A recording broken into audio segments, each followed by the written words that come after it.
सदा तेरा नाम, दयालु दया करो, दयालु दया करो, दयालु दया दयालु करो, दया दयालु दया करो। बोलो वृंदावन बिहारी लाल की जय जय श्री राधे।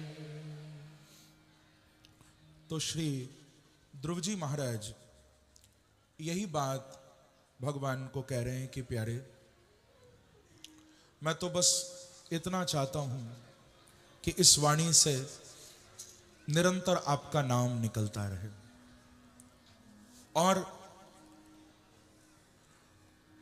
जब तक इस संसार में रहूं मुझे सत्संग मिलता रहे। भगवान आशीर्वाद देते हैं। 36,000 वर्षों तक राज्य सुख भोगने का प्रभु ने वरदान भी दिया। ध्रुव जी महाराज दर्शन करके लौटे हैं। इनके पिता उत्तानपाद हाथी की सवारी लेकर आए। हाथी पर ध्रुव जी को बिठाकर सारे नगर में यात्रा निकाली गई। फूलों की वर्षा ध्रुव जी के ऊपर की जा रही है। ध्रुव जी का जितना स्वागत हो रहा है, ध्रुव जी उतना ही रो रहे हैं। क्योंकि ध्यान रखना बंधुओं, ये वही ध्रुव हैं जब घर छोड़कर निकले थे किसी ने रोका भी नहीं था। ये वही पिता है इनका जिसने गोदी में भी नहीं बिठाया था। आज उसी पिता ने हाथी पर बिठा दिया ध्रुव जी को। ये बिहारी जी की कृपा है। इसलिए मुझे कहना पड़ता है, दुनिया से हर बाजी जीते मशहूर हो गए, इतना मुस्कुराए कि आंसू दूर हो गए। हम कांच थे, लोगों ने हमें फेंक दिया था, पर प्यारे आपसे मिले तो कोहिनूर हो गए। कि जा पर कृपा राम की होई, तो ता पर कृपा करहीं सब कोई। जिस पर परमात्मा की कृपा हो जाती है उस पर तो सब कृपा करते हैं बंधुओं। जो भगवान का नहीं हो पाता वो तो दर दर की ठोकर खाता रहता है। ध्रुव जी महाराज को गद्दी पर भी बिठाया गया। 36,000 वर्षों तक राज्य सुख भोगा है। इला और ब्रह्मी से विवाह हुए, उत्कल वत्सर आदि बेटे हुए, यक्षों से युद्ध भी हुआ। अंत में विजय हुई ध्रुव जी की और 36,000 वर्षों तक सुख भोगने के बाद अंत में श्री ध्रुव जी महाराज प्रभु के धाम पधारे हैं। और अकेले नहीं, जिस मां की कृपा से भगवान का दर्शन मिला था वो मां सुनीति भी ध्रुव के साथ प्रभु के चरणों में पधारी है। बोलो सुनीति मैया की, ध्रुव जी महाराज की जय। क्योंकि जिस मां ने ध्रुव के जैसे बेटे को जन्म दे दिया, वो मां ही नहीं, वो पूरा खानदान पवित्र हो जाता है। आगे शुकदेव जी ने भागवत में ध्रुव जी के वंश का वर्णन किया, जिनके वंश में महाराज अंग हुए, एक वेन नाम के राजा हुए, जिस वेन के शरीर से मंथन करके ब्राह्मणों के द्वारा भगवान का एक बड़ा सुंदर अवतार हुआ, जिसे कहते हैं प्रथु अवतार। बोलो प्रथु भगवान की जय। प्रथु रूप में भगवान प्रकट हुए। इन प्रथु जी महाराज के सुंदर अश्वमेध यज्ञ के प्रसंग को सुनाया। बड़ा दिव्य सनत कुमारों के साथ इनका सत्संग भी हुआ, वो भी सुनाया सुखदेव जी ने। बाद में फिर पृथु जी अपने पुत्र विजिताश्व पर सारा राज्य सौंपकर वानप्रस्थ आश्रम के लिए पधारे।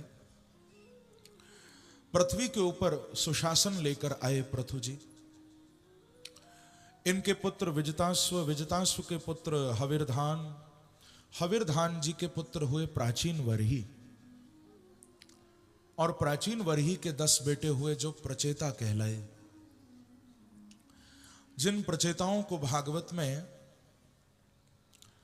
भोलेनाथ ने 36 श्लोकों में रुद्र गीता सुनाई है।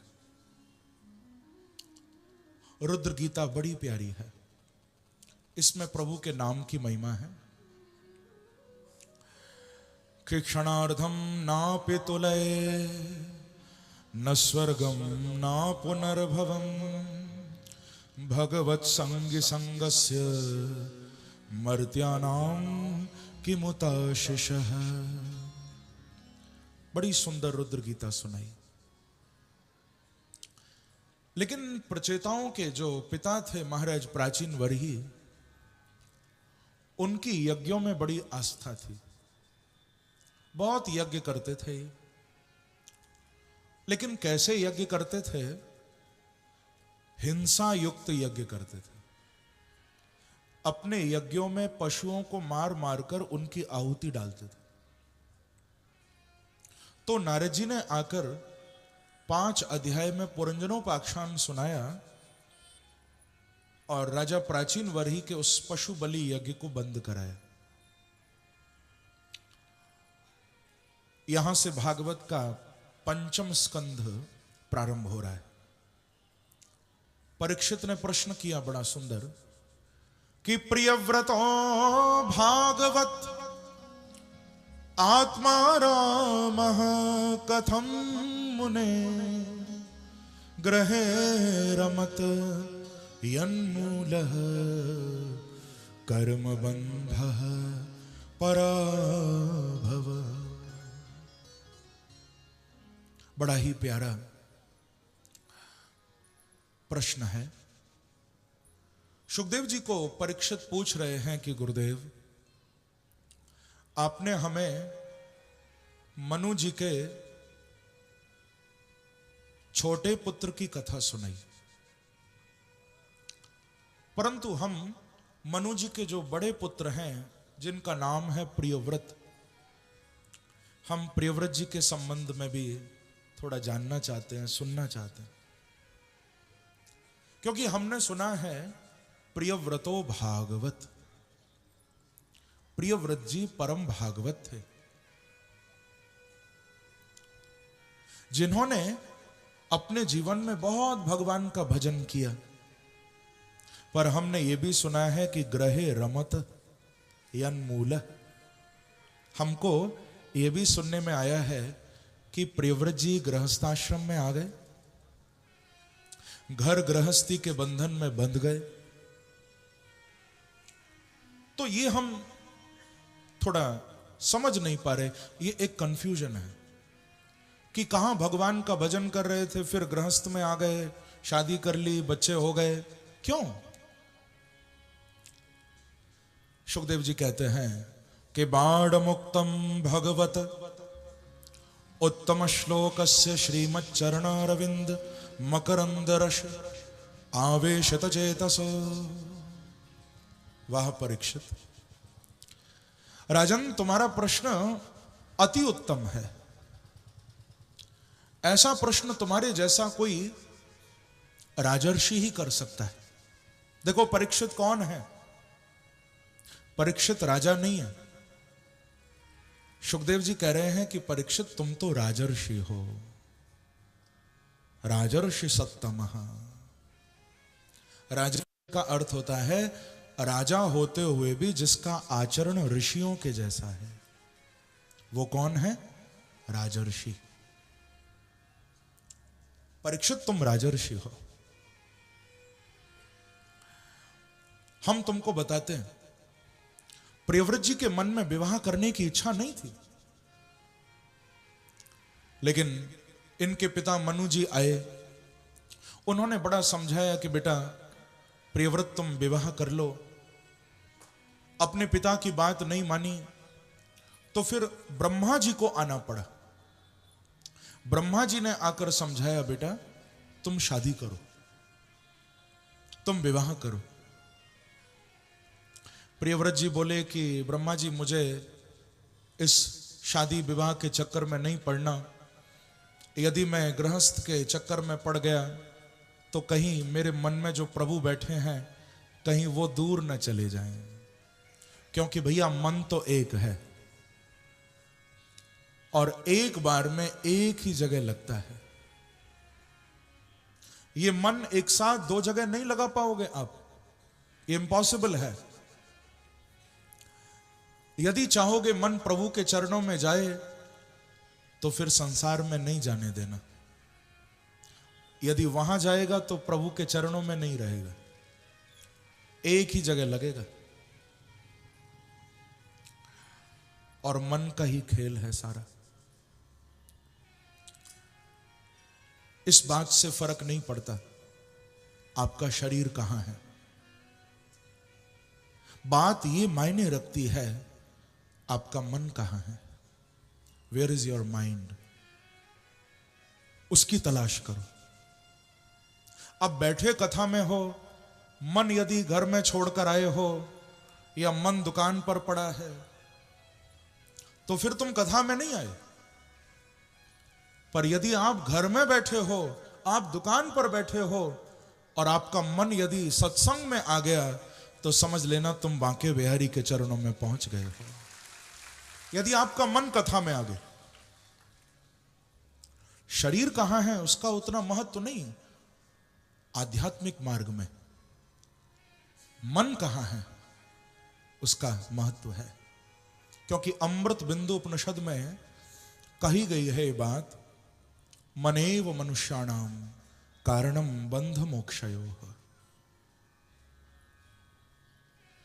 मन ही बंधन का कारण भी है और मन ही मुक्ति का द्वार भी है। बंधन भी मन से है, मुक्ति भी मन से है। आप कहोगे कि मन से दोनों काम कैसे हो सकते हैं? बिल्कुल हो सकते हैं। यदि मन संसार में फंसा है यही बंधन का कारण है, यदि मन बिहारी जी के चरणों में आ गया यही मुक्ति का खुला हुआ द्वार है। क्योंकि मुक्ति शरीर की नहीं होगी, मन की ही मुक्ति होनी है। और मैं कहा करता हूं बंधुओं, जो कथा में आ गया वो तो मुक्त ही हो गया। आप भागवत कथा में आकर बैठ गए तो समझ लो मुक्त हो गए। अरे संसार से छूटे तभी तो यहां आए, यही तो मुक्ति है। और कभी कभी मैं कहा करता हूं कि जो कथा में आ गया वो खुद तो मुक्त हो ही गया, उसने तो औरों को भी मुक्ति दिला दी, औरों को भी मुक्त कर दिया। मालूम है कैसे? बोले अब सासू जी 4 घंटे के लिए कथा में चली गई तो घर में बहुओं की भी मुक्ति हो गई। जो कथा में आ गया उसने औरों को भी मुक्ति दिला दी। देखो घर में बहुओं को भी शांति मिल गई कि चलो गई कथा में, 4 घंटे की फ्रीडम। बंधुओं,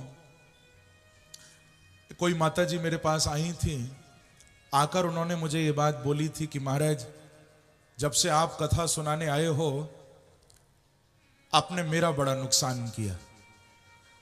मैंने कहा माता जी क्या कर दिया मैंने? मुझे लगा शायद कथा में कुछ उनका पर्स चला गया होगा, कोई ऐसी अप्रिय घटना घट गई होगी, शायद इसीलिए नाराज हो रही। लेकिन ऐसा कुछ नहीं था। मैंने जब पूछा कि क्या बात हो गई, आप इतना नाराज क्यों होती हो, मैंने ऐसा क्या कर दिया, तो मैया बोली कि महाराज बस क्या बताऊं, जब से आप कथा सुनाने आए हो सुबह से तैयारी में लग जाती हूं, कथा में जाऊंगी, फिर वहां 4-5 घंटे कथा में रहती हूं, फिर जब वहां से लौटती हूं फिर वही कथा की मस्ती चढ़ी रहती है, भगवान का नाम मुंह से निकलता रहता है। तो मेरा आपने बहुत बड़ा नुकसान कर दिया। जब से आप आए हो मुझे मेरी बहू से झगड़ा करने का टाइम नहीं मिल रहा है, आपने मेरा बड़ा नुकसान कर दिया। जब से कथा हो रही है मुझे बहू से झगड़ा करने का समय नहीं मिल रहा। मैंने कहा माता जी आप सच कह रही हो?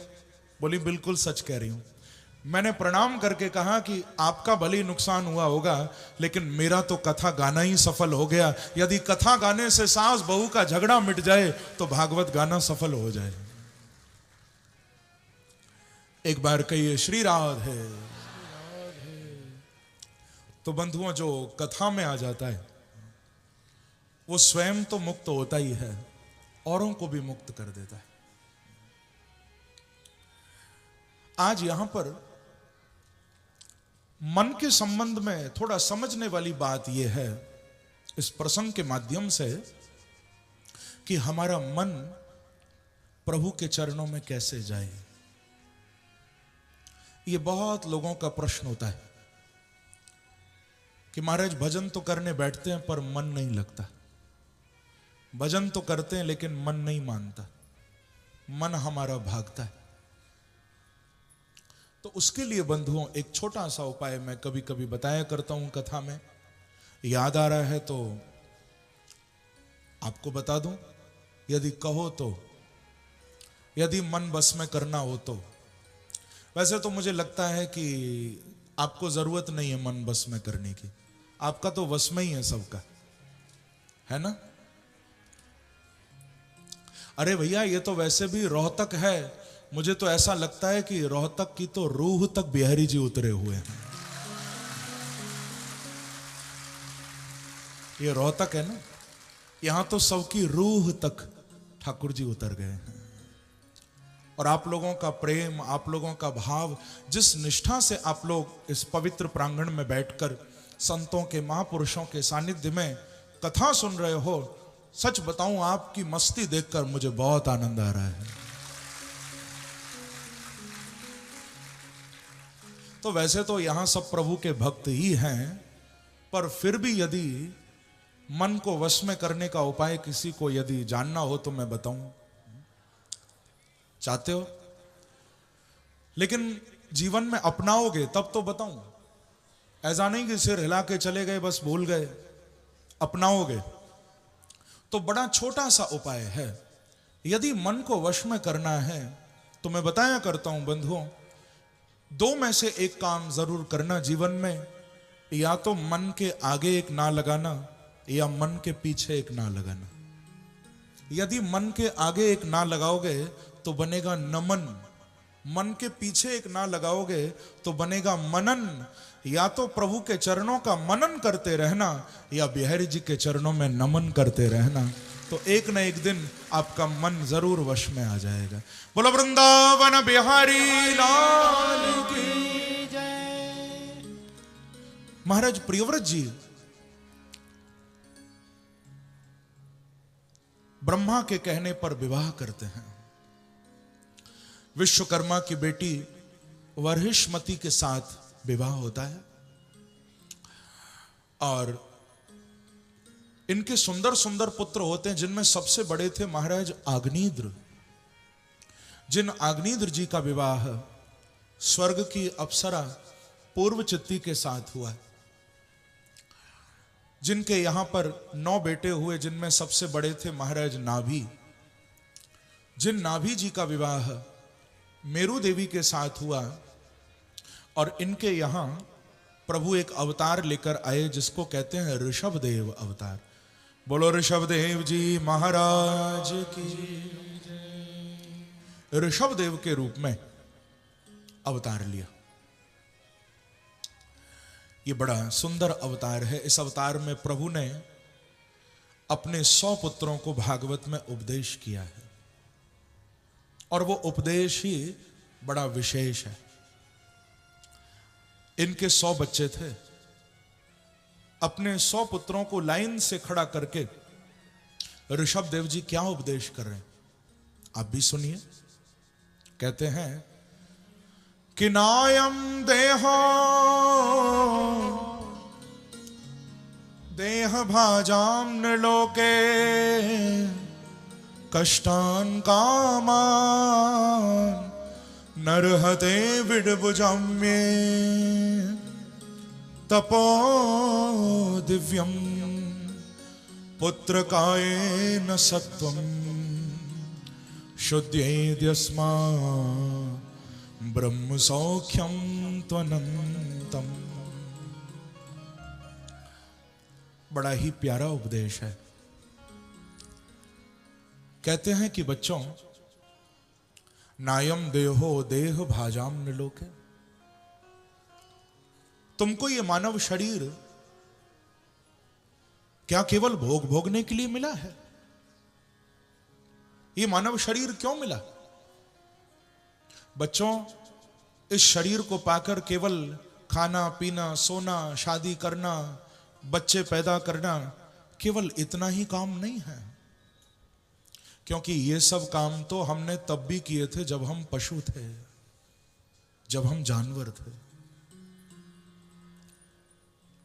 तुलसीदास जी कह रहे हैं कि कूकर सूकर करत हैं खूब विषय को भोग, तुलसी व्रथा न खोइए यह तन भजवे योग। गोस्वामी तुलसीदास जी कह रहे हैं, भैया ये शरीर तो भजन करने योग्य है, इसको केवल संसार के भोगों में बर्बाद नहीं करना, इस शरीर से भजन करना भगवान का, जितना हो सके याद करना प्रभु को। बाकी सब काम तो तुमने पशु शरीर में भी किए थे, फिर हम में और एक पशु में अंतर ही क्या रहेगा? ये शरीर साधन धाम मोक्ष करी द्वारा, ये मुक्ति का दरवाजा है। यदि यहां से चूक गए तो फिर आगे 84 लाख योनियों में चक्कर काटने पड़ेंगे। ये मुक्ति का द्वार दिया है प्रभु ने आपको, इसको गंवाना नहीं। थोड़ा थोड़ा समय निकालकर भगवान को याद करते रहना, भगवान का भजन करते रहना। ये बात कोई संत, कोई गुरु अपने शिष्य को नहीं बोल रहा। भागवत में ये बात एक पिता अपने बच्चों को बोल रहा है। बच्चों, तपो दिव्यम, तप करो, तप करो। क्योंकि ये कथा सतयुग की है ना, सतयुग में तप की महिमा थी। हम लोग कलयुग में हैं, हमारे लिए तप का मतलब हिमालय पर जाना नहीं, क्योंकि इस कलयुग में तप बताया नहीं है। इस कलयुग में तप का अर्थ है भगवान के नाम का जप। यहां तप नहीं करना, यहां जप करना है। पर हम लोग न तप करते हैं न जप करते हैं, हम तो गप करते हैं हमेशा। तेरी मेरी मेरी तेरी, लोग कथा में भी बैठकर दुनिया की बातें शुरू कर देते हैं, और कुछ नहीं तो इतना ही बस बेकार में पूछेंगे, आज तेरे घर में क्या बना था, कथा में ही। भैया, सत्संग के बीच में जो श्रोताओं का मिनी सत्संग शुरू हो जाता है ना, उससे बचना थोड़ा। मिनी सत्संग बड़ा खतरनाक होता है, जो बीच बीच में शुरू हो जाता है। वो आपके ध्यान को, आपके मन को भटकाता है। ऋषभ देव जी बच्चों को कह रहे हैं कि पुत्रों, तप करो, तप करो, परमात्मा का स्मरण करो।